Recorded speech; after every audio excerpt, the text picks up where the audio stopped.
आणि आता मुंबई पुण्यातल्या टॉप 9 आपण बातम्या बघूया। शिव उड्डाणपुलाच्या पडकामासाठी पुन्हा नवी तारीख। 10वी-12वी विद्यार्थ्यांना परीक्षेच्या कारणास्तव पुलाचं काम पुन्हा 1 महिना पुढे ढकललंय। मुंबई विमानतळावरील वाहतूक पूर्वपदावर वाहतूक आता मुंबईतून उड्डाण करणाऱ्या विमानांच्या संख्या कमी केल्यानंतर 57% विमानांचा विलंब टळला आहे।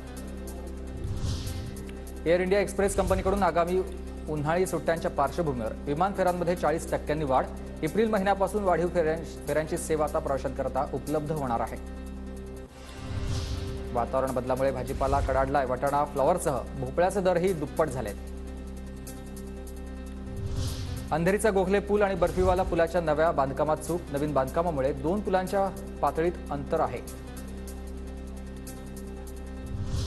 पुण्यातील शासकीय कार्यालयांकडे 250 कोटींची पाणीपट्टी थकीत रक्कम न भरल्यास पाणीपुरवठा खंडित करण्याचा इशारा।